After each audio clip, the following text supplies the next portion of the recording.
Hi കൂട്ടുകാരെ, കുട്ടി മലയാളത്തിലേക്ക് എല്ലാവർക്കും സ്വാഗതം. ഇതെങ്ങോട്ടാ? ഹായ് ഹായ്, നിങ്ങളെ തൊട്ടല്ലോ. ഇതെന്തൊരു അത്ഭുത ലോകമാ. ഇവിടെ ആരെങ്കിലും കാണുമോ?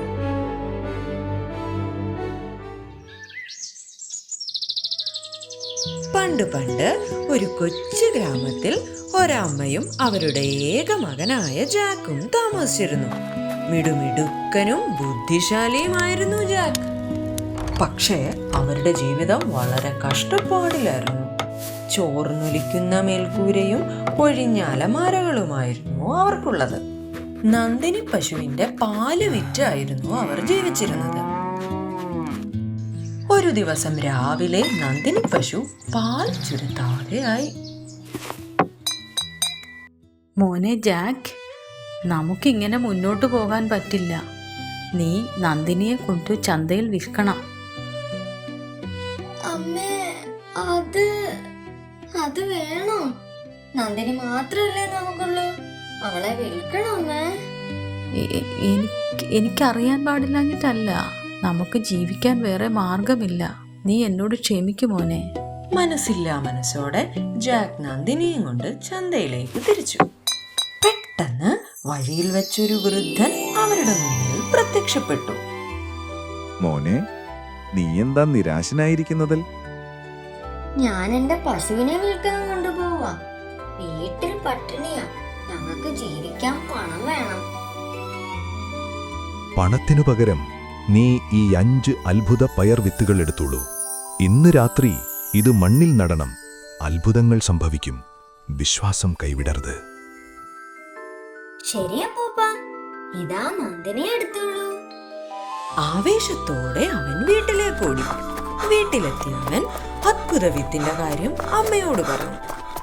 അമ്മേ, നന്ദിനി ഞാൻ പണത്തിനല്ല വിറ്റത്. ദേ നോക്കിയേ, അതിലും വലുതെനിക്ക് കിട്ടി. അത്ഭുത വിത്തുകൾ. എടാ ജാക്ക്, നീ ഇത്രയും വിഡ്ഢിത്തരം കാണിച്ചോ? നമുക്ക് വേണ്ടത് ഭക്ഷണത്തിനുള്ള കാശാണ്, അല്ലാതെ നിന്റെ അത്ഭുത വിത്തല്ല. ദേഷ്യത്തോടെ അമ്മ ആ വിത്തുകൾ ജനലിലൂടെ പുറത്തേക്കെറിഞ്ഞു. സങ്കടത്തോടെ കസേരയിലിരുന്നു കരയാൻ തുടങ്ങി. ഇതു കണ്ട ജാക്കിന് വലിയ വിഷമം തോന്നി. വേദനയോടെ അവൻ ഉറങ്ങാൻ കിടന്നു. എന്നാൽ ആ അത്ഭുത വിത്തുകൾ മണ്ണിനടിയിൽ കിടന്ന് തിളക്കത്തോടെ മുളയ്ക്കാൻ തുടങ്ങി. രാവിലെ ആയപ്പോഴേക്കും മേഘങ്ങളിലേക്ക് മുട്ടി നിൽക്കുന്ന ഒരു കൂറ്റൻ പയർച്ചെടി അവിടെ വളർന്നു നിന്നു.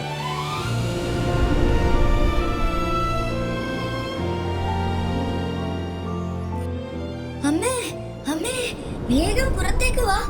ഇത് നോക്ക്, എന്തൊരു അത്ഭുതം. എന്റെ ദൈവമേ, ജാക്ക്, നീ എന്താ ചെയ്തത്?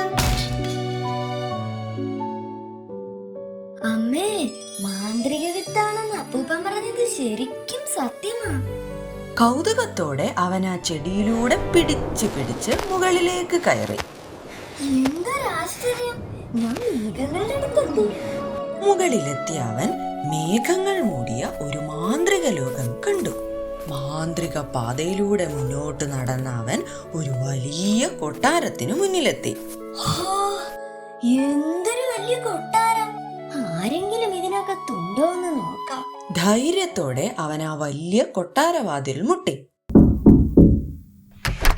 ആഹാ, ഒരു ചെറിയ കുട്ടിയാണല്ലോ. നീ എന്തിനാണ് മോനെ ഇവിടെ വന്നേ? അമ്മേ, എനിക്ക് വിശക്കുന്നുണ്ട്. ദയവായി കുറച്ച് ഭക്ഷണം തരുമോ? അയ്യോ, പാവം കുട്ടി, വേഗം അകത്തേക്ക് വാ. എന്റെ ഭർത്താവ് വരുന്നതിന് മുൻപ് വേഗം കഴിച്ചോളൂ. അമ്മയുടെ ബ്രെഡും പാലും നല്ല ടേസ്റ്റ് ഉണ്ട്. പെട്ടെന്ന് അവിടെ എല്ലാം കുലുങ്ങാൻ തുടങ്ങി. ധും ധും. അയ്യോ, വരുന്നുണ്ട്. മോനെ വേഗം ഓടി ഒളിച്ചോ. പേടിച്ചു പോയ ജാക്ക് ഓടി ഒരു വലിയ കപ്പിന് പിന്നിൽ ഒളിച്ചു. ഇവിടെ ഒരു മനുഷ്യന്റെ മണം വരുന്നുണ്ടല്ലോ. നിങ്ങളുടെ ഒരു കാര്യം, കാറ്റിന്റെ മണമായിരിക്കും അത്. മിണ്ടാതിരുന്നു ഭക്ഷണം കഴിക്കൂ. ചിലപ്പോ ആയിരിക്കാം. എനിക്ക് നല്ല വിശപ്പുണ്ട്. അവൻ ഒരു കൂന ഭക്ഷണം ഇരുന്ന് കഴിച്ചു തീർത്തിട്ട് ഉറക്കെ വിളിച്ചു പറഞ്ഞു. സ്വർണ്ണക്കോഴി, ഇങ്ങോട്ട് വന്നെനിക്ക് പൊന്മുട്ടയിട്ടതാ. ശരി ശരി, ഞാൻ ഇടാം. സ്വർണ്ണക്കോഴി സങ്കടത്തോടെ വന്നൊരു പൊന്മുട്ടയിട്ടു. രാക്ഷസൻ കോഴിയെ എടുത്തൊരു കൂട്ടിലാക്കി. അധികം വൈകാതെ അവൻ കൂർക്കം വലിച്ചുറങ്ങാൻ തുടങ്ങി. മിണ്ടാതവാ, ഈ കുഞ്ഞു കോഴിയും കൊണ്ട് നീ ഇവിടുന്ന് പൊയ്ക്കോ. ഇതിന്റെ സ്വർണ്ണമുട്ട വിറ്റ് നിനക്ക് സുഖമായി ജീവിക്കാം. രാക്ഷസൻ ഉണരുന്നതിന് മുൻപ് പൊയ്ക്കോ. ജാക്ക്, എന്നെ എങ്ങനെയെങ്കിലും ഒന്ന് രക്ഷിക്ക്. എന്റെ ഇവിടുത്തെ ജീവിതം ദുരിതമാണ്. എനിക്കിങ്ങനെ പേടിച്ച് കൂട്ടിൽ ജീവിക്കാൻ വയ്യ. നീ വിഷമിക്കേണ്ട, ഞാൻ നിന്നെ ഇവിടുന്ന് രക്ഷിക്കാം. വേഗം പൊയ്ക്കോ. അവൻ ഉണരുന്നതിന് മുൻപ് ഓടി രക്ഷപ്പെട്ടു. അങ്ങനെ ജാക്ക് സ്വർണ്ണക്കോഴിയെ കൊണ്ട് കൊട്ടാരത്തിന് പുറത്തേക്കോടി. ആ വലിയ പയർ ചെടിയിലൂടെ വേഗത്തിൽ താഴേക്കിറങ്ങി. അങ്ങനെ പൊന്മുട്ട ജാക്കിന്റെ ജീവിതം മെച്ചപ്പെടുത്തി. കുറച്ച് ദിവസങ്ങൾക്ക് ശേഷം എനിക്കൊരു കാര്യം കൂടി ചെയ്യാനുണ്ട്. ആ പാവം സ്വർണവീണ അത് സഹായത്തിനായി കരയുകയായിരുന്നു. അങ്ങനെ വീണ്ടും അവൻ ആ വലിയ പയർ ചെടിയിലൂടെ കയറി കൊട്ടാരത്തിലെത്തി. ഇവിടെ എവിടെയാണ് സ്വർണവീണ ഇരിക്കുന്നത്? ഈ വഴിയിലൂടെ പോയി നോക്കാം. ജാക്ക്, നീ വീണ്ടും വന്നോ? എങ്ങനെയെങ്കിലും എന്നെ ഒന്ന് രക്ഷിക്ക്. ഞാൻ ഈ രാക്ഷസിനെ പേടിച്ചാ ഇവിടെ ജീവിക്കുന്നേ. ഞാൻ തീർച്ചയായും നിന്നെ രക്ഷിച്ച് എന്റെ വീട്ടിലേക്ക് കൊണ്ടുപോകാം.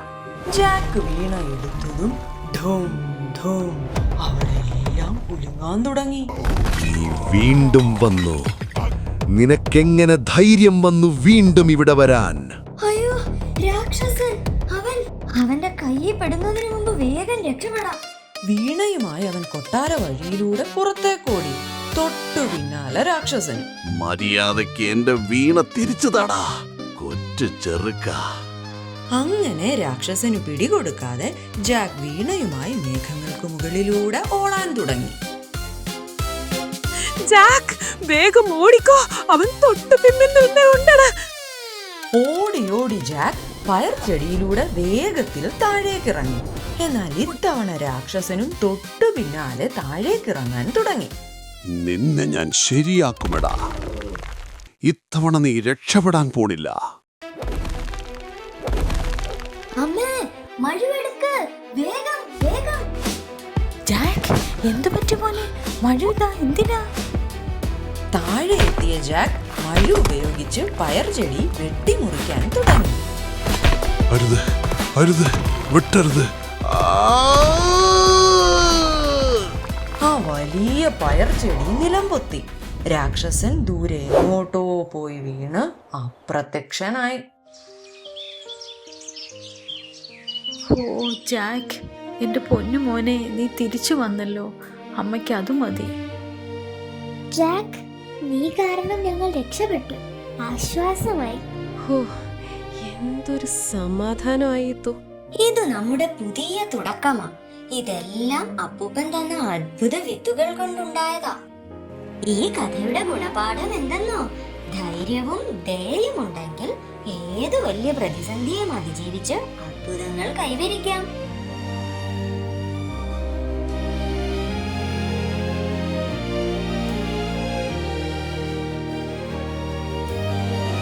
കഥ ഇഷ്ടമായോ കൂട്ടുകാരെ?